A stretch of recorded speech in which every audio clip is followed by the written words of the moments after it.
2024 के लोकसभा चुनावों के समय नवीन पटनायक का एक वीडियो भयंकर वायरल हुआ था, जिसमें वो रैली में भाषण दे रहे थे। लेकिन भाषण देते समय उनके हाथ बुरी तरह कांप रहे थे। तब उनके पुराने सहयोगी वीके पांडियन ने उनके लिए माइक संभाला हुआ था। चुनाव में बीजेपी ने बुरी तरह मुद्दा बनाया था कि नवीन पटनायक की सेहत ठीक नहीं, वो आगे और उड़ीसा नहीं संभाल पाएंगे।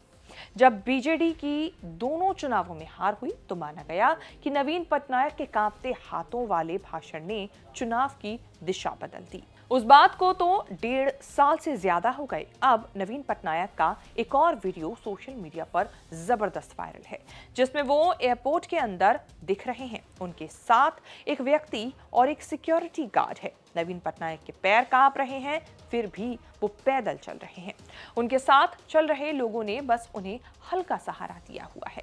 नवीन पटनायक का जो कद है और जो सेहत की हालात है, उसमें वो व्हील चेयर ले सकते थे, लेकिन उन्होंने सफेद कुर्ता और हवाई चप्पल पहनकर पैदल ही चलने का फैसला किया। ओडिशा टीवी की रिपोर्ट के मुताबिक नवीन पटनायक नुआपड़ा चुनाव के लिए कैंपेन करने के लिए एयरपोर्ट से रवाना हो रहे थे। बीजेडी नेता श्रीमयी मिश्रा ने सबसे पहले वीडियो सोशल मीडिया पर पोस्ट करते हुए लिखा, अगर नवीन बाबू की बेटी या बेटा होता तो क्या इस हाल में उन्हें कैंपेन करने के लिए जाने देता। इस वीडियो ने उड़ीसा की राजनीति में खलबली मचा दी है। बीजेपी ने आरोप लगाया है कि बीजेडी ने जबरदस्ती फोर्स करके उन्हें नुआपड़ा में कैंपेन करने को कहा। नुआपड़ा विधानसभा सीट पर उपचुनाव के लिए कैंपेन खत्म हो चुका है। वोटिंग चल रही है। जिस उपचुनाव के लिए कैंपेन करने पर बीजेपी ने सवाल उठाए हैं, उसे जीतने के लिए नवीन पटनायक ने हुंकार भरी हुई है। भविष्यवाणी है कि नुआपड़ा से ओडिशा में बीजेपी का पतन शुरू हो जाएगा। 2024 के चुनावों में बीजेडी की जोरदार हार के बाद पहली बार ओडिशा में कोई चुनाव हो रहा है। नवीन पटनायक ने न केवल बीजेडी को जिताने की कसम खाई है, बल्कि खराब सेहत के बाद भी कैंपेन करने से चूके नहीं। शायद ये जानते समझते हुए कि अगर वो नहीं करेंगे तो पार्टी में कोई और है जो उनकी जगह नहीं ले सकता।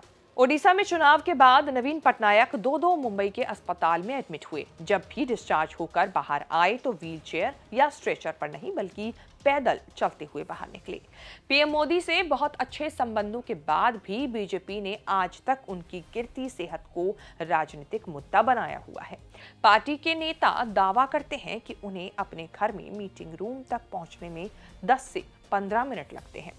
बीजेडी के नेता इतने गिर चुके हैं कि उनकी सेहत का भी ख्याल नहीं रख रहे।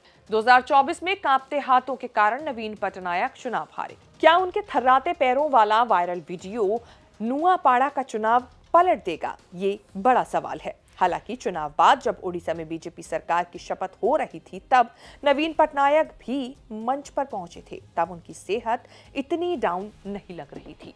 तब गर्मजोशी से पीएम मोदी से मुलाकात भी हुई थी। ओडिशा में चुनाव से पहले तक ये विवाद रहा है कि अचानक उनकी सेहत कैसे बिगड़ी।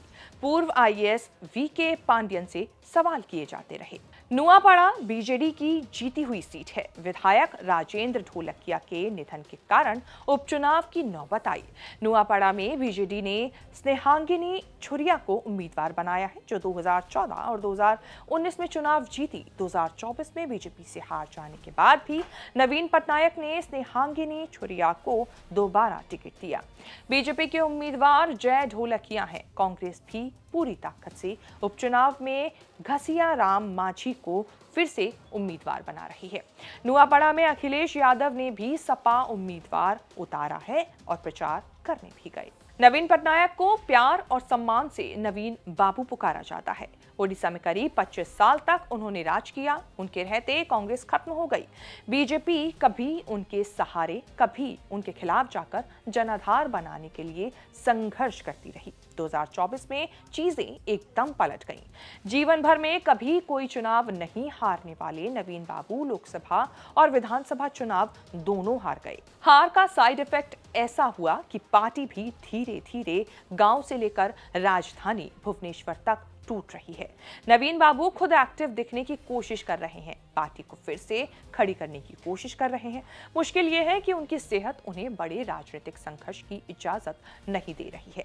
नवीन पटनायक के बाद बीजेडी में कोई दूसरा विकल्प नहीं है। वो पूर्व आईएएस वीके पांडियन को तैयार कर रहे थे, लेकिन 2024 के चुनावों में बीजेडी को लगे झटके के बाद उन्होंने राजनीति से ही किनारा कर लिया। पांडियन ना तो वापस आईएएस बनने के लिए लौटे और ना ही पार्टी में।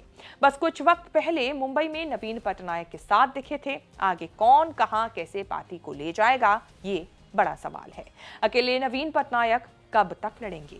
शेष भारत की इस रिपोर्ट में इतना ही। इस रिपोर्ट को लेकर आपकी क्या राय है, हमें कमेंट करके जरूर बताएं और इस तरह की खबरें आगे भी देखने के लिए बने रहें न्यूज़ तक के साथ।